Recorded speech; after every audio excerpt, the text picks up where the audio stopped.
Friends, welcome to Brightman's academy. तो आज के इस वीडियो में हम पढ़ने वाले हैं ह्यूमन फर्टिलाइजेशन के बारे में। निषेचन क्या होता है तथा इसकी क्रियाविधि क्या होती है, इसके बारे में पढ़ने वाले हैं। तो चलिए शुरू करते हैं। सबसे पहले पढ़ेंगे इंट्रोडक्शन। निषेचन क्या है? तो निषेचन वह प्रक्रिया है जिसमें पुरुष के शुक्राणु मतलब नर युग्मक और स्त्री के अंडाणु मतलब मादा युग्मक का क्या होता है, मेल होता है। और यह प्रक्रिया कहाँ पर होती है? फैलोपियन ट्यूब पर होती है, या इसी को अंडवाहिनी भी बोला जाता है, वहाँ पर यह कंप्लीट होता है। और निषेचन के परिणाम स्वरूप क्या बनेगा? तो युग्मनज का निर्माण होता है, जो नए जीवन की क्या होती है, शुरुआत होती है। तो निषेचन जो होता है मानव में अंतः निषेचन प्रकार का होता है, मतलब इसमें आंतरिक निषेचन पाया जाता है और जिसमें जो शुक्राणु और अंडाणु होते हैं मादा के शरीर के अंदर मिलते हैं। इसके अंडवाहिनी या ओविडक्ट या इसी को क्या कहा जाता है? फैलोपियन ट्यूब कहा जाता है। तो यहीं पर निषेचन की प्रक्रिया क्या होती है, संपन्न होती है। तो लोकेशन कहाँ है? फैलोपियन ट्यूब, या इसी को ओविडक्ट कहा जाता है, अंडवाहिनी कहा जाता है। तो यहीं पर क्या होगा, निषेचन की प्रक्रिया होगा। निषेचन में जो होता है नर युग्मक मतलब शुक्राणु का केवल केंद्रक ही भाग लेगा तथा मादा युग्मक अंडाणु जो है संपूर्ण उसका भाग लेगा, है ना। तो नर युग्मक का शुक्राणु का केवल केंद्रक और मादा युग्मक का क्या है, संपूर्ण मादा युग्मक भाग जो है भाग लेता है। और इस प्रक्रिया में सही मायने में जो होता है माता पिता के आनुवांशिक गुण का क्या होता है, मिलन होता है। तो चलिए इसकी प्रक्रिया को पढ़ते हैं। उससे पहले परिभाषा समझ लेते हैं। परिभाषा लिखेंगे कैसे? तो निषेचन वह जैविक प्रक्रिया है जिसमें शुक्राणु और अंडाणु की हैप्लॉइड नाभिक कैसी होती है, हैप्लॉइड होती है, अगुणित होती है, आपस में मिलकर एक डिप्लॉइड या 2n युग्मनज का क्या करते हैं, जायगोट का निर्माण करते हैं, निषेचन कहलाता है। तो निषेचन की क्या है, एक परिभाषा है। अब देखते हैं निषेचन की प्रक्रिया किन किन चरणों में संपन्न होती है और क्या क्या इनमें परिवर्तन होते हैं इनके युग्मकों में, नर युग्मक और मादा युग्मक में।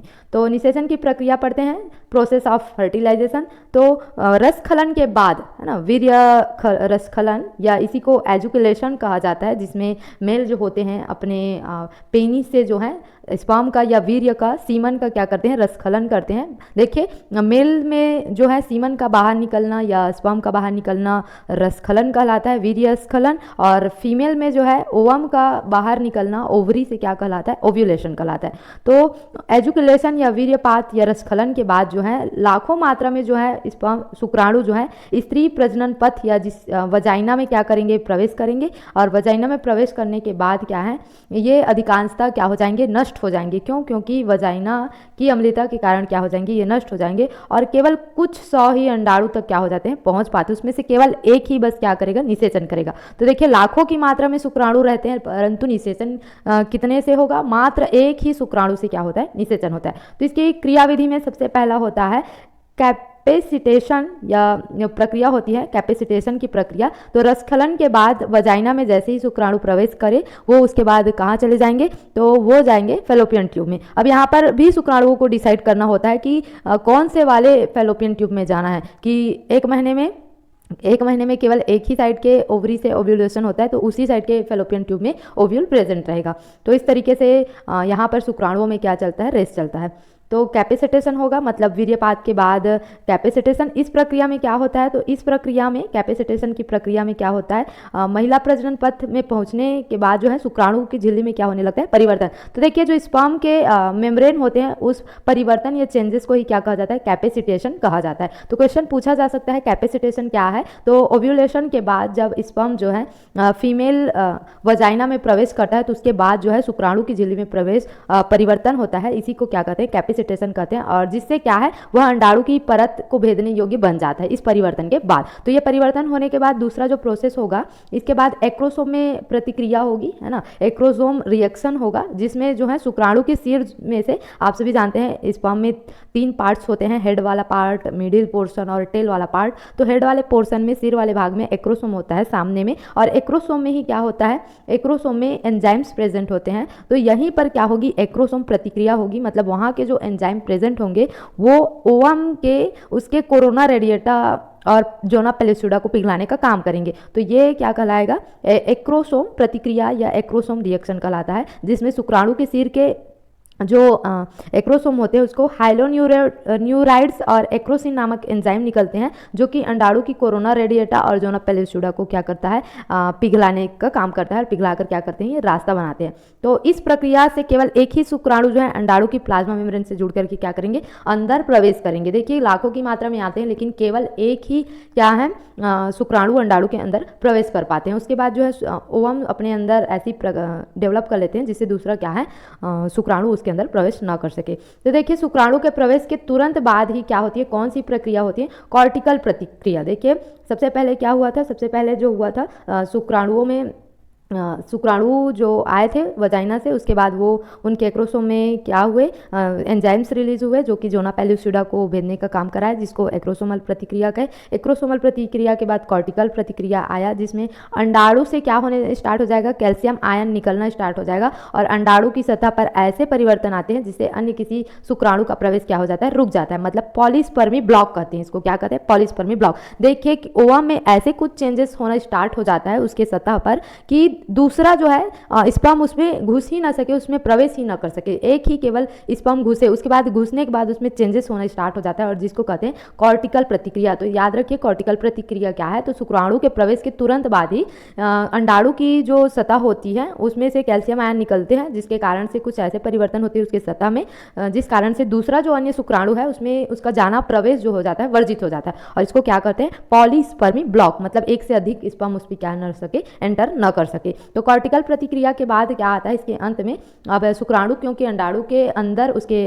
जीव द्रव्य में प्रवेश कर चुका है, तो इसके बाद क्या होगा, नाभिकीय संलयन होगा। क्या होगा, नाभिकीय संलयन। तो नाभिकीय संलयन होता है जिसमें क्या होगा, शुक्राणु जो है नाभिक और अंडाणु का नाभिक मिल करके क्या करेंगे, डिप्लॉयड जायगोट का क्या करते हैं, निर्माण करते हैं। शुक्राणु का नाभिक मिला और अंडाणु का नाभिक मिला, मतलब यहाँ पर न्यूक्लियर फिजन होगा। न्यूक्लियर फिजन के बाद क्या होगा, डिप्लॉयड जायगोट का निर्माण करेंगे, और यही निषेचन की क्या होती है, अंतिम अवस्था होती है।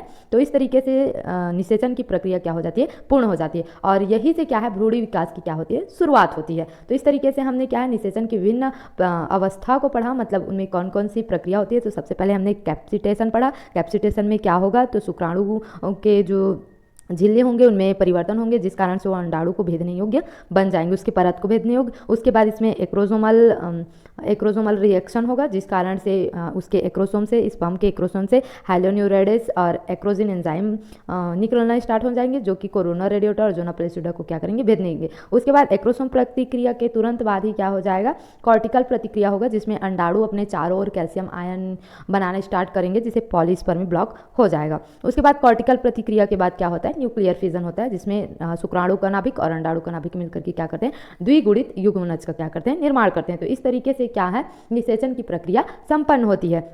अब पढ़ते हैं निषेचन का महत्व क्या होता है। तो निषेचन जो होता है, निषेचन के बाद ही भ्रूण बनते हैं, और जिससे उनमें समसूत्री विभाजन के द्वारा ही एक नए जीव बनते हैं, और जो कि क्या है, नए जीवन की शुरुआत होती है। और निषेचन के बाद ही क्या है, माता पिता के अनुवांशिक पदार्थ जो डीएनए होते हैं वो मिलकर के लक्षण तय करते हैं, और इन जीवों में क्या आती है, वेरिएशन या विभिन्नता पैदा होती है। और ये जो निषेचन होता है भ्रूणी विकास की क्या होती है, पहली अवस्था होती है। तो हमने कंप्लीट निषेचन के प्रोसेस को पढ़ा। तो अगर आपको वीडियो अच्छा लगा है तो वीडियो को जरूर लाइक करें, चैनल को सब्सक्राइब करें। अब चलिए इसको डायग्राम के माध्यम से समझ लेते हैं।